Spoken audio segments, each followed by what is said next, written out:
বোন, তোমার বয়স কম হলেও তোমার ভিতরে এখনো অনেক টাইট। আমি একটু করলে আর পারব না। বোন, তোমার ভিতরে এত গরম কেন? আমার এটা তো পুড়ে যাবে।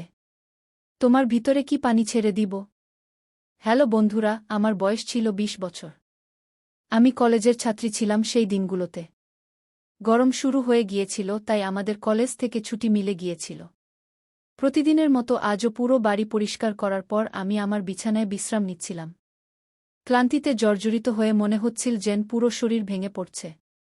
আমি বিছানায় শুয়ে সুখ খুঁজছিলাম এবং হাত দিয়ে মাথা মালিশ করছিলাম। আমার মালিশের শব্দ শুনে আমার ভাই রোহান বন্ধ ঘরে এসে বলল, কি হয়েছে দিদি? তোয়াক্কা তো ঠিক আছে, আমি বললাম। হ্যাঁ ভাই, মা সব কাজ আমার উপর চাপিয়ে দিয়ে চলে যায়। কলেজের ছুটি হলেই কি পুরো বাড়ির দায়িত্ব আমার উপর চলে আসে। উপর থেকে ম্যাডামাও ছুটিতে আছে। আমি পারছি না এই বাড়ির কাজগু। আমার কথা শুনে সে আমার পাশে বসে বলল, আমার প্রিয় বোন, কিছু না, আমি এখনই তোমার জন্য দুধ নিয়ে আসছি। তা খেলে সুখ মিলবে কি? রোহানের কথা শুনে আমি হাসলাম এবং বললাম, বাস, তুমি খাবার বাইরে থেকে নিয়ে এসো, আমি একটু ঘুমাই গু। সঙ্গীত এর সাথে সে ফিরে এল। আমি তাকে খুব ভালোবাসতে লাগলাম। দুনিয়ায় খুব কম ভাই আছে যারা তাদের বোনের এত যত্ন নেয়। আমি তাকে অনেক আশীর্বাদ দিতে লাগলাম এবং সে যে দুধ এনেছিল তা খেতে লাগলাম। দুধ খাওয়ার পর আমি গ্লাস এক পাশে রেখে শুয়ে পড়লাম। রোহান বলল, চলো, আমি তোমার মাথা টিপে দিই, তুমি ঘুমাও। উইসে আমার মাথার পাশে বসে তার হাত দিয়ে আমার মাথা টিপতে লাগল। আমারও সুখ আসতে লাগল, ব্যথাও কমতে লাগল। আমি চোখ বন্ধ করে ঘুমাতে লাগলাম এবং গভীর ঘুমে চলে গেলাম। বুঝতেই পারলাম না কখন ঘুমিয়ে পড়লাম। কয়েক ঘন্টা ধরে আমি ঘুমালাম। মায়ের আওয়াজে আমার চোখ খুল। আমি ঘাবড়ে গিয়ে চোখ খুললাম, আমার মাথা পুরোপুরি ভারী ছিল। ঘড়িতে সময় দেখলাম রাত ৮টা। আমি একদম চমকে গেলাম। খুব অদ্ভুত ব্যাপার ছিল যে বাবাও অফিস থেকে ফিরে এসেছিলেন। সম্ভবত ক্লান্তির কারণে আমার সময়ের অনুভূতি হয়নি। আমি উঠে ২ পা হাঁটতেই আমার মাথা ঘুরল, চোখের সামনে অন্ধকার নেমে এল। যদি দেয়ালে হাত না রাখতাম নিশ্চিতভাবেই পড়ে যেতাম। আমি ফ্রেশ হয়ে বাইরে এসে দেখলাম খাবারের টেবিলে সবাই বসে আছে, শুধু আমারই অপেক্ষা করছে। আমি গিয়ে রোহানের পাশে চেয়ারে বসলাম। সে আমাকে দেখে রোহান আমার প্লেটে খাবার দিতে লাগল এবং মাকে বলল, মা, মনির উপর কাজের চাপ একটু কম করো।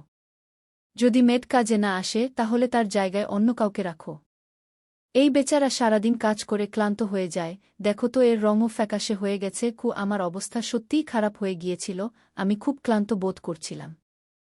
আমার মা এবং বাবা দুজনেই চাকরি করতেন, কারণ শুধু বাবার বেতনে বাড়ি চলা কঠিন ছিল। উপর থেকে আমাদের পড়াশোনার খরচও কম ছিল না, তাই আমার মাও সেই কোম্পানিতে চাকরি করতেন যেখানে বাবা করতেন। আমি এবং রোহান কলেজে যেতাম, কিন্তু এখন গরমের কারণে ছুটি ছিল, তাই আমাদের বাড়িতেই থাকতে হচ্ছিল। আমি লক্ষ্য করেছিলাম যে গত কয়েক দিন ধরে রোহান আমার সাথে কিছুটা বেশি আকর্ষণীয় হয়ে উঠেছে। যেদিন থেকে আমার ছুটি হয়েছিল সে আমার খুব যত্ন নিতে শুরু করেছিল। যদি আমি বাড়ির কোনো কাজ করতাম সে এসে আমার সাহায্য করত। যদি আমি ক্লান্ত হয়ে পড়তাম সে আমার মাথা টিপে দিত। আমি তাকে মানা করতাম, কিন্তু সে বলত, না দিদি, তুমি ক্লান্ত হয়ে গেছ, এত কাজ করছ, আমার অধিকার আছে তোমাকে সুখ দিতে। আমি নিঃশব্দে শুয়ে থাকতাম। কিন্তু এক রাতে যা ঘটেছিল তা আমার হুঁশ উড়িয়ে দিয়েছিল। আমি ভাবিনি যে রোহান কখনো এমন করতে পারে। আমি আমার ঘুমে ঘুমাচ্ছিলাম, মধ্যরাতে আমি অনুভব করলাম যেন কেউ আমার ঘরে এসেছে, ধীরে ধীরে হেঁটে আমার বিছানার কাছে এসেছে। যদিও আমি ঘুমাচ্ছিলাম, কিন্তু আমার মন সেদিকে ছিল। আমি হঠাৎ করে চোখ খুললাম, ঘর অন্ধকারে ডুবেছিল। যখন আমি উঠে দেখলাম তখন ভিতরে কেউ ছিল না, শুধু ঘরের দরজা একটু খোলা ছিল। আমি ঘুমানোর আগে সবসময় দরজা বন্ধ করে ঘুমাতাম, তাহলে এটি কিভাবে খুলে যেতে পারে? আমি ঘুমন্ত চোখে উঠে দরজা লক করতে লাগলাম। দরজা লক করার পর আবার বিছানায় শুয়ে পড়লাম। আমার চোখ বন্ধ হওয়ার সাথে সাথেই আবার আমি পায়ের শব্দ শুনতে পেলাম, যেন কেউ বিছানায় আমার পাশে বসেছে।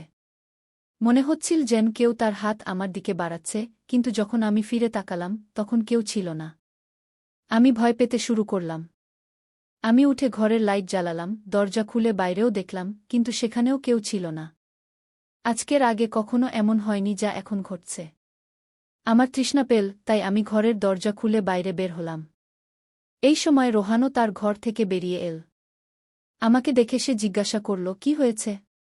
তুমি এখনও জাগছ? আমি উত্তর দিলাম, কিছু না, শুধু এমনই মনে হচ্ছিল ও এমন মনে হচ্ছিল যেন ঘরে কেউ উপস্থিত আছে। পানি পান করে আমি আবার ঘরে ফিরে এলাম, আর পিছন পিছন সেও চলে এল। সে বলল, আপনাকে ভয় পাওয়ার কিছু নেই। যদি ভয় পাচ্ছেন, আমি আপনার পাশে ঘুমিয়ে যেতে পারি। আমি তাকে মানা করে বললাম, না, তোমার ঘুম নষ্ট করার দরকার নেই। তুমি তোমার ঘরেই ঘুমাও। কিন্তু সে জিদ ধরল, আমি আপনাকে কোনো অবস্থাতেই একা ছাড়তে পারব না। আপনার অসুস্থতা বাড়তে পারে। আমি আপনাকে কষ্টে দেখতে পারব না। আপনি ঘুমান, আমি এখানেই ঘুমিয়ে যাই। শেষ পর্যন্ত আমি বিছানায় গিয়ে ঘুমিয়ে পড়লাম, আর সে বালিশ তুলে সোফায় রেখে সেখানেই ঘুমিয়ে গেল। সেই রাতে আমার মনে হচ্ছিল যেন কেউ আমার মাথার কাছে বসে আমাকে দীর্ঘক্ষণ দেখছে। সে আমার চুলে হাত বুলাল, আমার মুখে আঙুল বুলাল, আর আমি শান্তিতে ঘুমাচ্ছিলাম। সবকিছু স্বপ্নের মতো মনে হচ্ছিল। পরের সকালে যখন আমি উঠলাম, আমার মেজাজটা খুবই অদ্ভুত ছিল। কিন্তু যখন আমি আমার ভাইকে লক্ষ্য করলাম, আমি হতবাক হয়ে গেলাম। ভাগ্যিস আমি নিজেকে একটি চাদর দিয়ে ঢেকে রেখেছিলাম। আমার শার্ট এলোমেলো হয়ে গিয়েছিল। আমি অবাক হলাম, কারণ আজকের আগে আমি কখনো এত আরামে ঘুমাইনি। আজ রোহন খুব খুশি মনে হচ্ছিল। জানি না কি কারণে। আমি তাকে জিজ্ঞাসা করতেই সে বলল, আমি তো প্রতিদিনই এত খুশি হই। যার আপনার মতো বোন আছে সে কেন খুশি হবে না? বাড়ির সব কাজ শেষ করে যখন আমি বসলাম, রোহন তেল নিয়ে আমার কাছে চলে এল। বলল, মণি দিদি, আপনি আপনার চুল খুলে দিন। আমি আপনার মাথায় ম্যাসাজ করে দিই। তার আচরণ আমার কাছে অদ্ভুত লাগছিল। আমি বললাম, এটা তোমার কাজ নয়। যাও, তোমার বন্ধুদের সাথে ঘুরে বেড়াও। আমার ম্যাসাজের দরকার নেই। কিন্তু সে আমার কথা শুনল না, নিজে থেকেই আমার চুল থেকে ক্লিপ খুলে বলল, আপনি জিদ করবেন না। ভাগ্যবানদেরই এমন ভাই মেলে। যখন আপনার ভাই আপনার সুন্দর রেশমি চুলে ম্যাসাজ করতে চায়, তখন আপনার কি সমস্যা হতে পারে? আসুন, আমি আপনার মাথার ম্যাসাজ করে দিই। আপনি অনেক শান্তি পাবেন। সে আমাকে তুলে ঘরে নিয়ে গেল। আমি বিছানায় বালিশ রেখে শুয়ে পড়লাম। আমার চুল বিছানা থেকে নিচে ঝুলছিল। সে আমার মাথার পাশে বসে আমার চুলে ম্যাসাজ করতে লাগল। রোহন আমার থেকে 3 বছর ছোট ছিল, কিন্তু আমাকে নাম ধরে ডাকত। বলতো, আপনি এত সুন্দর যে আপনাকে দেখলে মনে হয় আপনি যেন সবসময় এভাবেই হাসতে থাকেন, আর আমি যেন আপনার আদর পেতে থাকি। সে আমার চুলে ম্যাসাজ করছিল, আর তার হাতে যেন জাদু ছিল। আমি এত মজা পাচ্ছিলাম যে আমি ঘুমের কোলে হারিয়ে যেতে লাগলাম। তেলের গন্ধ খুব চমৎকার ছিল। আমি তাকে জিজ্ঞাসা করলাম, এটা কোনো তেল? সে বলল, এটা খুবই বিশেষ তেল। বিশেষ আপনার জন্য?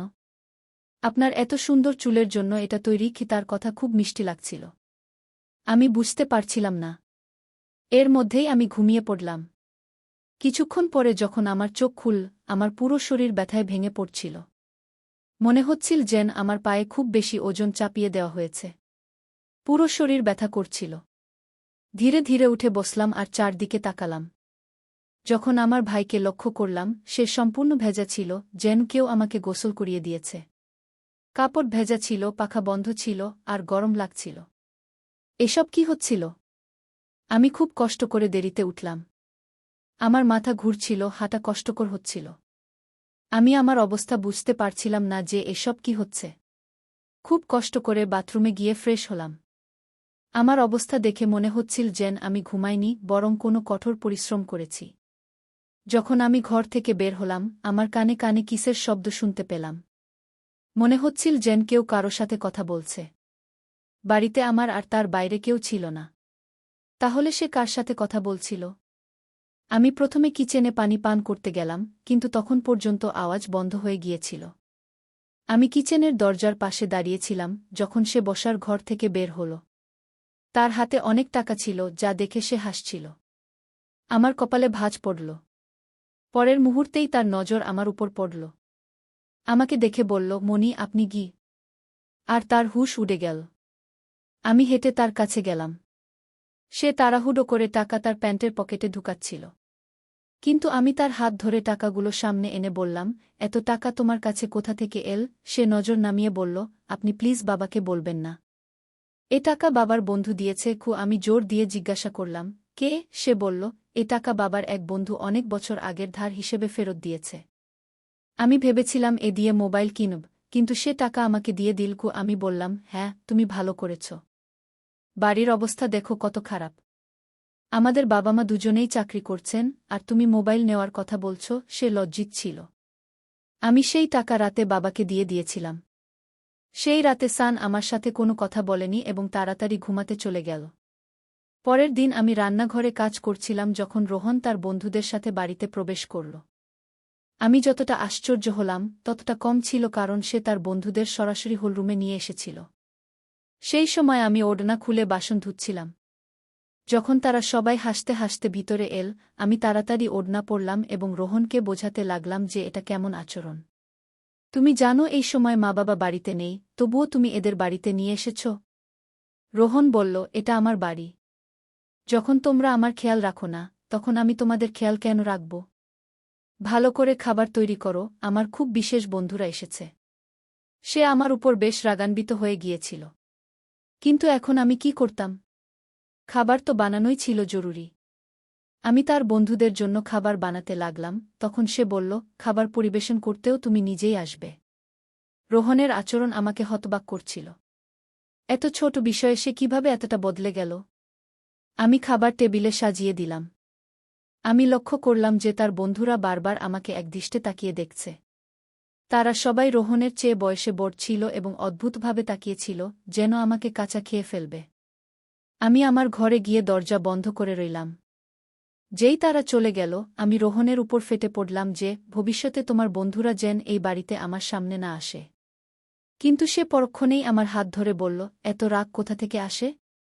তারা আর কখনো আসবে না। কিন্তু তুমি মা বাবাকে এ ব্যাপারে কিছু বলবে না। কেমন ছেলে ছিল সে? কখনো স্নেহ দেখাত, কখনো বিরক্ত হতো। যাই হোক, আমি হ্যাঁ বলে মাথা নাড়লাম এবং আমার ঘরে চলে গেলাম। রোহনের আচরণ আমাকে কিছুটা অস্বস্তিতে ফেলছিল, কারণ সে আমাকে অদ্ভুতভাবে দেখতে শুরু করেছিল। সেই দিনও যখন আমি আমার ঘরে বিশ্রাম নিতে ঘুমিয়েছিলাম, হঠাৎ আমার পায়ে কারো হাতের স্পর্শ অনুভব করলাম। আমি ভয়ে চোখ খুললাম। রোহন আমার পাতার কোলে রেখে মেসাজ দিচ্ছিল।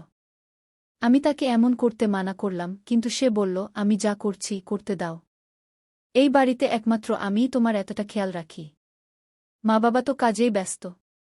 আমিও ক্লান্ত হয়ে পড়েছিলাম। চোখ বন্ধ করলাম এবং ঘুমাতে লাগলাম। রোহনের হাতের ম্যাসাজে আমি গভীর ঘুমে তলিয়ে যাচ্ছিলাম। কিন্তু যখন আমার চোখ খুল, আমার হুঁশ উড়ে গেল। আমার মাথা ভয়ানকভাবে ঘুরছিল। বিছানার চাদর সম্পূর্ণ ভিজে গিয়েছিল। বিছানায় একটি শার্ট এবং একটি মেল পারফিউম পড়েছিল। এই জিনিসগুলো কার ছিল? আমি কিছুই বলতে পারলাম না। মাথায় এত তীব্র ব্যথা ছিল যে আমি আবার বিছানায় পড়ে গেলাম। মনে হচ্ছিল কেউ আমাকে অজ্ঞান করার ওষুধ খাইয়ে দিয়েছে। আমি কাছে কানে কানে কথা শুনতে পাচ্ছিলাম, কিন্তু কে কথা বলছিল তা আমি বুঝতে পারছিলাম না। শুধু রোহনের কণ্ঠ শুনতে পাচ্ছিলাম। মনে হচ্ছিল সে আমার ঘরে আছে এবং আমাকে উঠানোর চেষ্টা করছে। কিছুক্ষণ পরে যখন আমার চোখ খুল, পুরো দৃশ্য আমার চোখের সামনে ঘুরতে লাগল। আমি প্রথমে বিছানার দিকে তাকালাম, যেখানে শার্ট এবং পারফিউম পড়েছিল, কিন্তু এখন সেখানে কিছুই ছিল না। আজ আবার আমার অবস্থা খুব অদ্ভুত ছিল। আমি তো আর শিশু নই যে এগুলো বুঝতে পারব না। বাড়িতে আমার এবং রোহন ছাড়া আর কেউ ছিল না। তাহলে আমার ঘুমানোর পর এমন কি হচ্ছিল যে আমার পুরো শরীর যেন পানিতে ভিজে গেছে? শুধু তাই নয়, আমার শরীর ব্যথায় কুঁকড়ে গিয়েছিল এবং রং সম্পূর্ণ ফ্যাকাশে হয়ে গিয়েছিল। দিনের পর দিন আমি দুর্বল হয়ে পড়ছিলাম। সেই দিনও রোহন আমার কাছাকাছি আসার চেষ্টা করছিল, কিন্তু আমি অজুহাত দেখিয়ে আমার ঘরে চলে গেলাম। মাথায় অদ্ভুত সব চিন্তা আসতে শুরু করেছিল। স্বাস্থ্যও বেশ খারাপ ছিল। আমার অবস্থা দেখে মাও চিন্তিত হয়ে পড়েছিলেন। তিনি বললেন পরের দিন অফিস থেকে ছুটি নিয়ে আমাকে ডাক্তারের কাছে নিয়ে যাবেন, যাতে বোঝা যায় আমার সমস্যা কী। সেই রাতে আমি বারবার জেগে উঠছিলাম এবং ঠিকঠাক ঘুমাতে পারছিলাম না। পরের দিন আমার বাবা মা যথারীতি তাদের কাজে চলে গিয়েছিলেন। তাদের হয়তো আমার কোনো খেয়াল ছিল না। আমি নিজেই ডাক্তারের কাছে গেলাম, যেখানে আল্ট্রাসাউন্ডে দেখা গেল আমি গর্ভবতী। শেষ পর্যন্ত এটা আমার সাথে কে করতে পারে? রোহন আমার ভাই ছিল। কিন্তু তখন আমার মাথায় আসল যে আমি তাকে সৎ ভাই মনে করি। ব্যাপারটা এমন ছিল যে কারো কাছেই এটা গোপন ছিল না যে রোহন আমার সৎ ভাই। সে আমার মায়ের দ্বিতীয় বিয়ের সন্তান, আর আমি মায়ের প্রথম বিয়ের সন্তান। এই ধরনের চিন্তাগুলো আমাকে ভুল পথে নিয়ে যাচ্ছিল। বুঝতে পারছিলাম না কিভাবে আমার বাবা মাকে এটা বলবো। আমার সৎ ভাই যখন আমার পাশে বসত, কখনো আমার হাত ধরে রাখত, কখনো আমার গাল টেনে দিত। একদিন আমি হাসপাতালে গেলাম এবং অ্যাবর্শনের আগে ডাক্তারকে বললাম এই বাচ্চার ডিএনএ টেস্ট করুন। ডাক্তার রিপোর্ট দিলেন এবং যখন আমি দেখলাম আমার শ্বাস যেন আটকে গেল। যা আমি বুঝতে পেরেছিলাম এটা এমন কিছু ছিল না, বাচ্চাটা অন্য কারো ছিল, কিন্তু কে হতে পারে? আমি আমার রুমে মোবাইলের ক্যামেরা লাগিয়ে দিয়েছিলাম। একদিন যখন বাবা মা বাড়িতে ছিল না, রোহন আবার আমার কাছে এল এবং আমার মাথায় মালিশ করতে শুরু করল। আমি অনেক চেষ্টা করলাম যাতে না ঘুমাই, কিন্তু তেলের সম্ভবত অজ্ঞান করার ওষুধ ছিল। যেই আমি ঘুমালাম, অজ্ঞান হয়ে গেলাম। 2 ঘণ্টা পর জ্ঞান ফিরল, বাবা মাও বাড়ি ফিরে এসেছিলেন। যখন আমি রুমের রেকর্ডিং দেখলাম, আমার পায়ের নিচে মাটি সরে গেল। রোহন আমার রুমে তার কামুক বন্ধুদের নিয়ে আসত, যারা আমার সাথে খারাপ কাজ করত। তাদের কাজ শেষ করে তারা রোহনকে টাকা দিয়ে চলে যেত। এটা জানার পর আমি ভেঙে পড়লাম। আমি রুম থেকে বের হয়ে রোহনের গলা ধরে ফেললাম এবং থাপ্পড়ের বৃষ্টি করে দিলাম। তখন মা বাবাও এসে গেলেন এবং বাবা রেগে আমার হাত ধরে বললেন, তোমার জ্ঞান আছে? তুমি পাগল হয়ে গেছ? কেন মারছ এটাকে? আমি কাঁদতে কাঁদতে ভিডিওটি দেখালাম যে এই নীচ মানুষটা আমার সাথে কি করছিল। ভিডিও দেখে মা মেঝেতে পড়ে গেলেন, বাবাও বিশ্বাস করতে পারছিলেন না। তিনি রোহনকে ধরে খুব মারলেন, তার মুখ ও নাক থেকে রক্ত পড়ছিল। রোহন রেগে বলল, আমি এটাকে কখনো আমার বোন ভাবিনি। আমার টাকার দরকার ছিল, লোকেরা এটার জন্য লক্ষ লক্ষ টাকা দিতে রাজি ছিল। আমার নিজের প্রয়োজন মেটাতে হয়েছিল, তাই এই পদক্ষেপ নিয়েছি। নিজের বোনের দেহ ব্যবসা করিয়েছি। আমি আমার কানে হাত দিয়ে শুধু কাঁদতে লাগলাম। বাবা তাকে এত মারলেন যে সে রক্তাক্ত হয়ে গেল, কিন্তু কোনোরকমে নিজেকে তাদের থেকে ছাড়িয়ে বাড়ি থেকে পালিয়ে গেল এবং আর কখনো ফিরে আসেনি। আমার পেটে যে বাচ্চা ছিল তা অবৈধ ছিল, আমি অ্যাবর্শন করিয়ে নিয়েছি। কিন্তু রোহন যে ঘৃণ্য খেলা আমার সাথে খেলেছে, আমি মরেও ভুলতে পারব না। ভাই সেই হয় যে আপনাকে মন্দ থেকে বাঁচায়। কোনো অচেনা পুরুষের হাতে আপনার যুবতী বোন বা মেয়েকে ছেড়ে দেওয়া বড় বোকামি, কারণ শয়তানপন্থী মানুষ সবসময় অপেক্ষায় থাকে কখন তারা কোনো নিরীহের ইজ্জত নষ্ট করবে। তাই আমি আমার সব দেখার ও শোনার দর্শকদের এই অনুরোধ করব, সবসময় আপনার বোন মেয়েদের খেয়াল রাখুন এবং কোনো অবস্থাতেই একা ছেড়ে দেবেন না। বন্ধুরা, এখানে ভুল বাবা মার ছিল, যারা টাকা কামানোর চেষ্টায় বাচ্চাদের থেকে একদম বেকবর হয়ে গিয়েছিলেন। অথবা আমার ভুল ছিল যে আমি আমার সৎ ভাইয়ের সাথে এই বাড়িতে থাকতাম, আমি তার উপর অতিরিক্ত বিশ্বাস করতাম, তাকে আমার নিজের ভাই ভাবতাম। তাই বন্ধুরা, নিজের এবং পরিবারের খেয়াল রাখুন। দেখা হবে অন্য কারো নতুন গল্প নিয়ে, ততক্ষণ পর্যন্ত বিদায়।